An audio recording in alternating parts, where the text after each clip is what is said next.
You're now listening to the Diversity Roundtable. I'm Pamela Klaba, entrepreneur, inclusion enthusiast, and the founder of Nonkosi Creatives with over 2 decades as a corporate HR professional.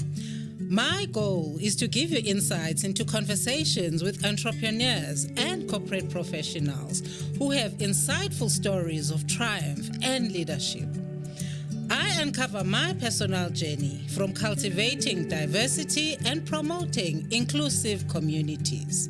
We'll also find out why building a prosperous society is vital for leadership roles. Subscribe and get ready to rise, lead, and help define the spirit of South African excellence.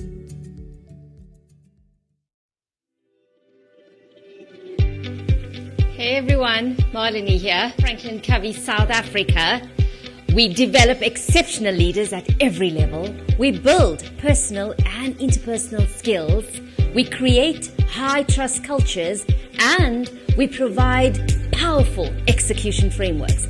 So come learn why other Fortune 500 companies vote us, Franklin Covey, the most trusted leadership company in the world. Welcome. Thank you for coming in. Thank you for tuning in. I am your host, Pamela Klaba, for the Diversity Roundtable. I am so excited today. I am so blessed. But first and foremost, we are still in August celebrating Women's Month. I have been so blessed to have had discussions with 4 remarkable women this month who are sharing their inspirational stories, their journeys, their challenges, their wins, their joys. So today we are joined by, absolute powerhouses, and I'm not even joking with you. You'll see why as you listen to this episode today. But before I introduce them, so I just want to recap, on the topic for this theme for Women's Month, which is the ability to be. This is really coming from the podcast episode that I recorded in July with Connect HR, where I shared my journey, my joys, and my wins. And I thought, let's also then have, other women who are going to come in and talk about their journeys as well, in the context of the ability to be, how you show up, whether you're going through challenges, whether you're celebrating wins in your life, how do you just keep moving and keep going and continue to do simply amazing things in your life. So I think really without wasting time with our topic, the ability to be, let me introduce you to the fabulous Cebile Xulu, who is the HR director at Mondelez International. I am so blessed. She's a sister of mine. We've shared some moments of joys and tears, but anyway, that's a story for another day. And also let me introduce you to Jeannie Mieni. So Jeannie, thank you so much actually for sharing the panel with me at the CUT event. So Jeannie is a senior HR specialist at ABSA. So Jeannie Mieni, welcome so much. I am so blessed to have you as well. So our African queen through and through. So ladies, welcome. Welcome. Thank you. I think let me start with you, Cebile. So before we get into the discussion, the ability to be, just briefly, tell our listeners and our viewers, who is Cebile Xulu? Wow, thank you, Pam, for having me. I call Pam Ngobile, so I have to now juggle the Pam and Ngobile. Like you said, we go way back. So I'm Cebile Xulu. I'm a simple girl from KZN. I'm a rural girl. Born and bred in KZN. I am a mom to a wonderful 7-year-old boy, Mabuto. Yes. I'm also a mom and an aunt to the tribe that we are raising together with my brother and his wife. So I have quite a full life with my family. But on more a professional front, I'm a leader. I'm an HR professional. Been in this space now, I think, for 23, going on 24 years. Absolutely love what I do and where I do it. So in a nutshell, that's me. But if you ask me to tell you about me, I could go on for 2 hours. So I'm going to stop there and wait for the questions. Yes. No, thank you so much, Cebile. I'm sure we'll greatly be enriched enriched today by your stories and your journey. But before we get into that, let's come back to you, Jeannie. Can you just then tell our listeners and our viewers, who is Jeannie Myeni? Thank you. Thank you so much, Pam. Thanks for inviting me. I'm very happy and excited to be here today. Yes. So Jeannie Myeni is the daughter of Me Alina Muhlaping, who was a domestic worker. I was born and bred in Vereeniging. However, my family roots are in Lesotho. My mom and dad are from Lesotho. Yes. So I've got a very strong Lesotho tradition that goes through my veins and through. Yes. My mom made sure of that as I was growing up. She said, as much as you're growing up in a suburb, in a white place, you are an African, you are a Sotho girl, and this is how you need to be. Yes. So I'm very proud of that. I'm a mother of 3 beautiful boys. And being the only woman in the house can be challenging at times. But we'll get to that. Yeah. But I also find myself being a mother to other children who are not of my blood. Yes. I just have this attraction for children and young people. So I find myself surrounded by young people all the time. They even come and live with me in the house. So even though I have 3 kids at the moment, there's 7 kids in the house. Sure. So yeah, that's who I am. I just love people. I'm an HR professional, been in the profession for more than 25 years. Love working with people, interacting with people and understanding how people think and how they tick. So, yeah, thank you very much. Yeah. No, thank you so much, ladies. I think as I'm listening to both your intros and your stories, so I'm just like, one thing that I'm taking out is that I'm sitting with the real naturals here, as far as young people and children are concerned, because I think really for a woman to raise her own kids and also raise other kids that are not hers, be it like your nephews and your nieces and whatnot, and even just children gravitating towards you, it just basically says that you've got a big heart. It basically says that you are a natural through and through. And it's such a blessing, anyway, because, obviously children come from God, but to just be surrounded by those young and brilliant minds, so it just says something about you as a person holistically. So thank you for that. And I'm really looking forward to unpacking your rich journeys then in that context. But then to our viewers, let's get into it. So today's topic really is the ability to be, as I've explained earlier, that, it's a series for Women's Month. What does it take for women like yourselves? You've been in the professional space for over 20 years, and I'm sure you've had, a great stories of joys, but you also have some challenges. And also the reason I keep reinforcing that the reason why I started this podcast in the first place is that I really wanted to understand, the stories of other people, to say, okay, looking at my own story, like some of the things that I'm going through or that I went through, are they really unique to me? Mm-hmm. Or what are the stories of other people so that I can learn from them, so that I can find healing from them, so that we can also teach our young people, right, to learn from our stories, so that maybe sometimes they don't make the same mistakes that we may, even if they do, but then they know how to overcome those challenges, right? So let me stop, right here before I start preaching and listening to my own voice. But I think then to you, Tabile, so really, the what does the ability to be mean to you, both on a personal level as well as on a professional level? It's such a powerful topic that you've brought us here for, Pam. And as I was thinking about what I want to say, I found myself challenged, right, about what exactly does this mean for me. I think we walk around taking things for granted, thinking we know ourselves, and then you get a topic that says the ability to be. What does it mean for you? Where I started when I was thinking about this topic is, I think for me, it's important to first understand yourself, who you are. I don't think you can be if you do not know who you are, first and foremost. So my journey has involved a lot of, self-awareness,